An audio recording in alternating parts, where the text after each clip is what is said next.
victory, the only option. You can try to drop the coin, but the rest of people will just put you aside. Because he can trust you to see how the madness will slowly my blade will alive. With the cold is silent. Swallow your pride. Close your other eyes. All I'm saying, you gotta stay awake and always be on the lookout. This is not your show. This is the big bad crazy world. Hey, there's a beautiful young blood. How is it going with the combined space? Do you think it's the usual holiday with pigs and with the warm hug and a friend? Keep whatever you say to yourself. Never ever forget to choose your religion. Be ready to ignore the whisper when it tells you to walk the decision. All I'm saying, you gotta stay awake and always be on the lookout. This is not your I swear on my blade. This is the big bad crazy world. This is the big bad crazy world. This is the big bad crazy world. Ooh, oh, big bad crazy world. So here it is, the Miyabi build I have been wanting to build since pulling her in version 1.4. Mindscape 2, 2696 attack, 67.4% crit rate, 162% crit damage, 125 anomaly mastery, 328 anomaly proficiency, 30% ice damage bonus, maxed out core passive, maxed out skills, Hailstorm Shrine Weird Engine, 4-piece Branch and Blade Song, and 2-piece Phaeton's Melody. Does my build look weird? Absolutely. This is not by any means an optimized Miyabi build. I've seen builds with an insane amount of crit rate to crit damage ratios. From M0 builds with 80% crit rate and upwards of 180% crit damage. 46? To M2 and M6 builds with upwards of 65% crit rate and upwards of 200% crit damage.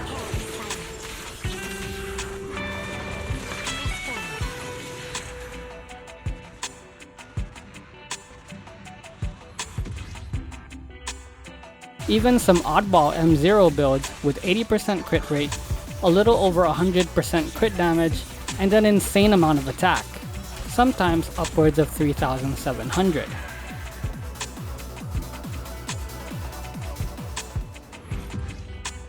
They would consistently hit 7-digit damage numbers while absolutely obliterating deadly assault scores and clearing Shiyu defense 7 in under a minute 30.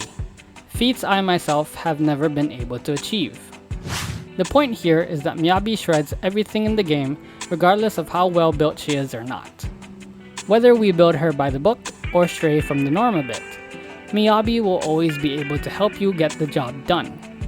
For me, I built my Miyabi this way for one reason and one reason only, because it makes me happy.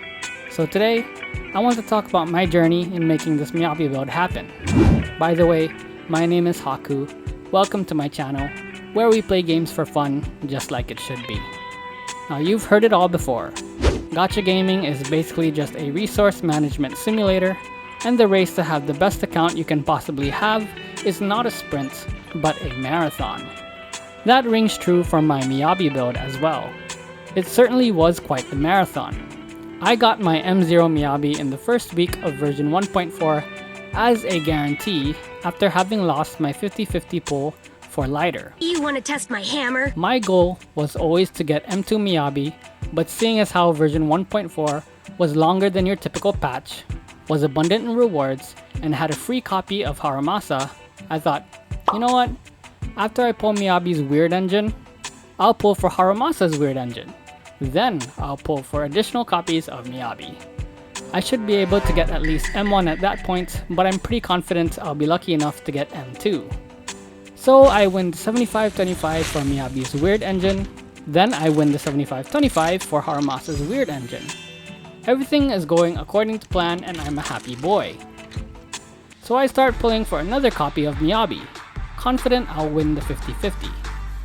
At around 80 plus pulls in, I finally get that shining golden sign. And I lose the 50-50 to everyone's favorite little cat girl. How much longer are you gonna bug me? Until you all surrendered, of course.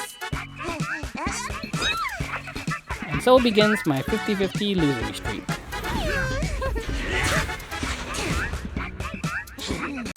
After this, I spent the rest of the patch doing the rest of the remaining events and scraping out polychrome from every nook and cranny that I could possibly find. Unfortunately, I could not acquire enough polychrome in time and the patch ended before I could hit pity. On the bright side, I was able to use my guarantee to get the first limited support agent in Australia. I was disappointed that I couldn't at the very least get M1, because it would relieve the stress of having to win two 50-50s in a row for M2 during her inevitable rerun. More on that later. But that would be a problem for the future, so I decided to make do with the Miyabi I had right then and there. Do I regret using polychrome pulling for the Zanshin herb case? Absolutely not. Having a decently built Haramasa was worth it, and has always brought me peace of mind. So this is where the journey truly began. This was my very first Miyabi build shortly after pulling her weird engine, and right before pulling Haramasa's weird engine. Pretty rough, I know, but I imagine that this is how a lot of people's builds look like right after pulling her. It's a pretty standard affair build with 4-piece branch and blade song and 2-piece woodpecker electro. As you can see here, I had a terrible crit rate to crit damage ratio, 87.4% to 104.4%. At M0, hitting 80% crit rate is important for her kit. This is because if you attack an enemy inflicted with ice fire, her frost anomaly buildup rate gains a bonus amount that is equal to her crit rate capped at 80%, or so I am told. I'm sure someone in the comments section will be there to correct me, frame one, and tell me to go die in a ditch somewhere. So yeah, can't wait for that to happen. Even with this dinky build, Miyabi was still able to tear through Shiyu defense, and this early into getting her, I made sure to prioritize leveling her skills and core passives. Those are guaranteed upgrades. Before we talk about the next evolution in my Miyabi build, I just want to talk about what I learned on my way to getting there. Before the release of Miyabi, I didn't really understand how to build agents. I would usually just follow a YouTube build guide and follow the instructions from there without really understanding anything. This worked for the most part and I was quite content with that. I imagine I'd still be able to clear Shiyu defense and deadly assault with acceptable results, even if that was still my mindset now. However, because Miyabi was just so strong no matter how you built her, she was like a blank canvas to me, and she allowed me to think outside the box and experiment with different things. As I farmed for better disk drives, I began to scrutinize the rest of my agents. All of them. I looked at all of my builds, and I was able to see things that I did not before. Some builds surprised me with how good they were without me even trying, like my Juyuan build or my Ellen build, which only got better with the release of Branch and Blade Song. While most of them caused me to cringe so hard with how insanely bad they were. This resulted in me pretty much redoing all of my agent builds in January of this year, with the exception of the good ones of course. It would take me up until July for me to be satisfied with what I was able to achieve with all of my agents, even if some of them weren't at their full potential. And quite frankly, I was starting to get exhausted. I do plan to make a video regarding this experience, but I'm not sure if I can commit to it yet, as it is a very difficult topic to discuss and I have a ton of thoughts on the matter. It will probably end up being an hour long or an hour 30-minute video if I do end up making that video. Maybe even longer. I guess we'll see in a few months' time. Anyways, back to the Miyabi build. The next version of my Miyabi build saw me drop the 2-piece Woodpecker Electro to try and get crit rate through substats alone, in favor of a 2-piece Hormone Punk set.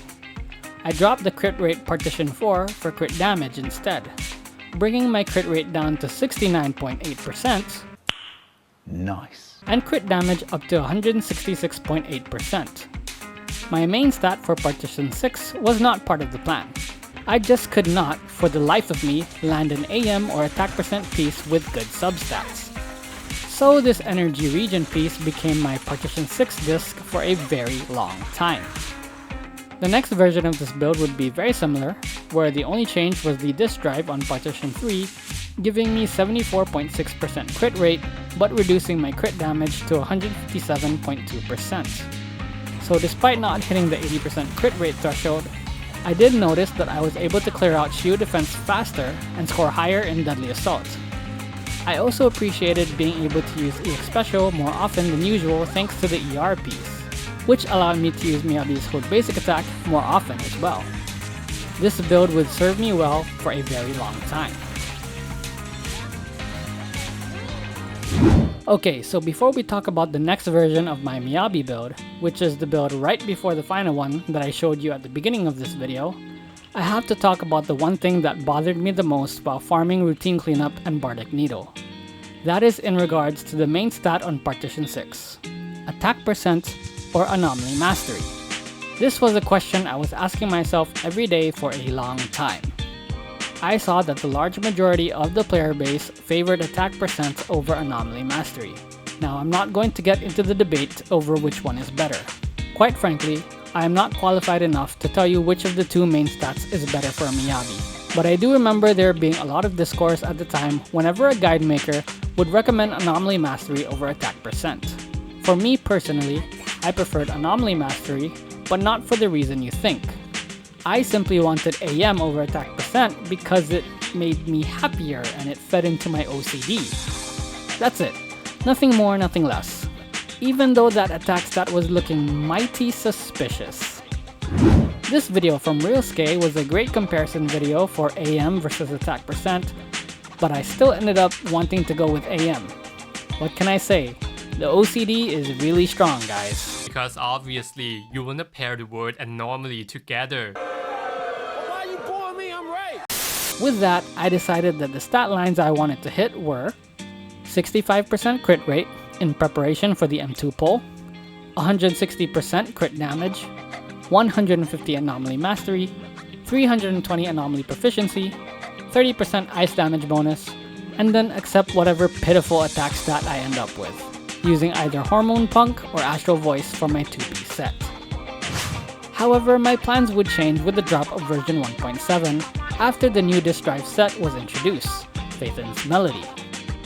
Editing Haku here, it was actually version 1.6, not 1.7. Version 1.6. I couldn't care less for the 4-piece set since I already decided I was skipping Vivian. What I did want was the 2-piece set bonus, which gave an additional 8% anomaly mastery. I was really happy when the set was announced. With that, I immediately changed my plans and decided to go with a 2-piece Phaethon's Melody set and an attack percent main stat on Partition 6.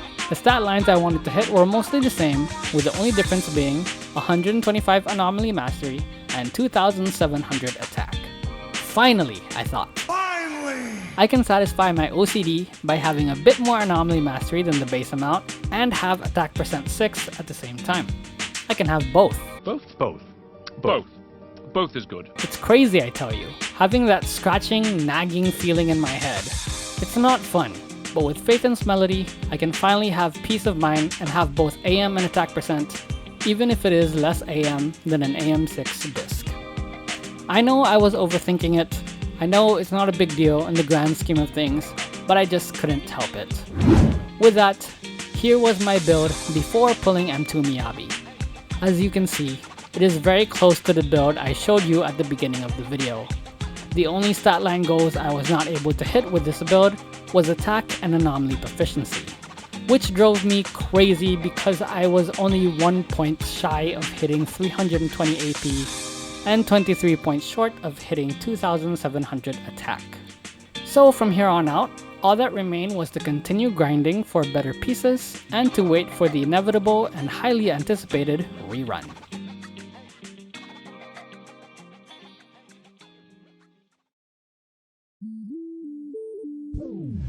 On July 4, 2025, the Zenless Zone 0 version 2.1 livestream went up, and it was revealed that the rerun agents running alongside Yuzuha and Alice were Miyabi and Yanagi, respectively. I was sold on Yuzuha and Alice, so the fact that Miyabi was running alongside them infuriated me to no end. Even with the amount of polychrome I had saved at the time, getting Yuzuha, Yuzuha's weird engine, and 2 copies of Miyabi was a tall order. Plus, I was still extremely salty about losing my 50-50 on the trigger banner.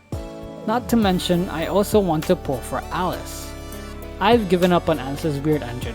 There's no way I'm getting that during this patch.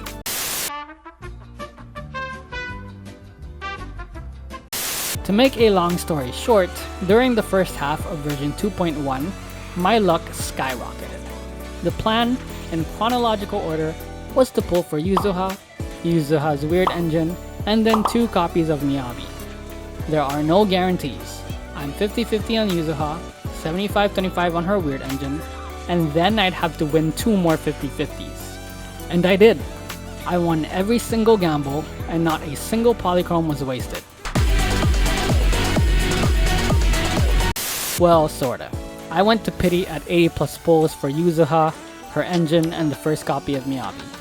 But I got Miyabi's second copy within 20 pulls. So yeah, it could have been better, but I honestly can't complain at this point.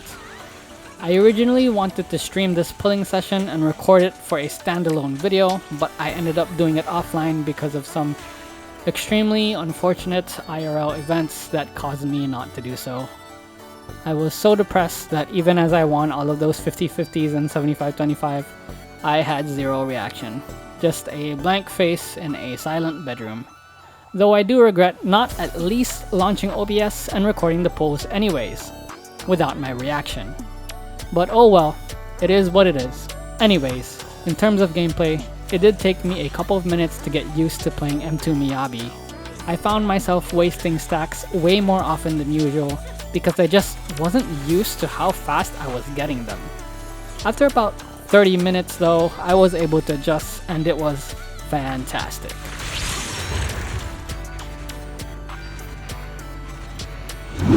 And now we're here, all caught up. Back to the build that I showed you at the beginning of the video. As you can see, I've hit all of my stat line goals except for attack. I was able to bring my crit rate up by just a little bit compared to the last build, and I got more than 320 AP just like I wanted. For my attack stat goal, I'm short 4 points. But instead of being frustrated about it and obsessing over it, I decided that being content with what I already have is just as important. So I decided to not let it bother me. There is an old saying, perfect is the enemy of good. And what it means is that insisting on perfection can often prevent you from completing your work, or even in this case, enjoying a hobby. Achieving perfection may or may not be possible. So instead of obsessing over it, I decided to let it go, and both accept and appreciate what I was able to achieve. I also applied this mindset to the rest of my agents as I set about redoing their entire builds.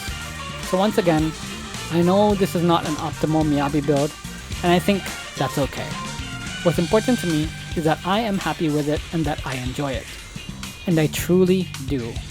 I recently started a new stream series where I take on simulated battle trial Endless Tower with the goal of reaching floor 999. Miyabi is tearing through it and I've been enjoying my time with it. Feel free to stop by whenever the stream goes up. Purging Slash!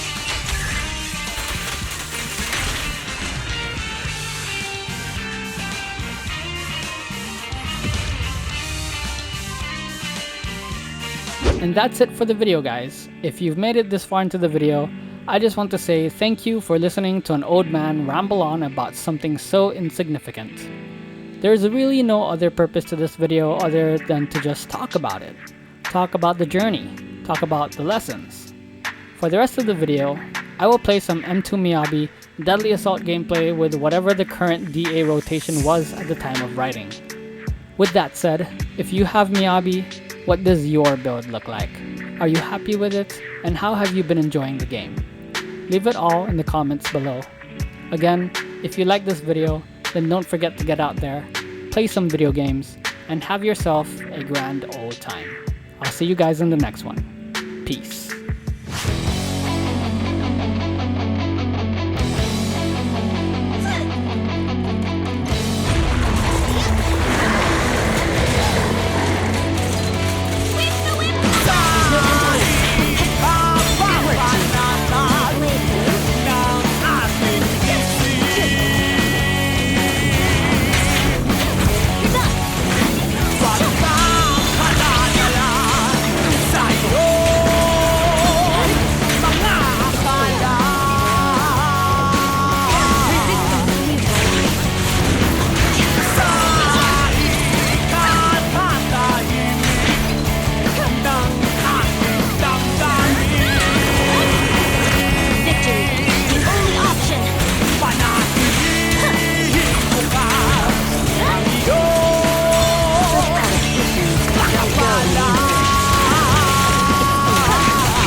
情を持つに至ったロボットたち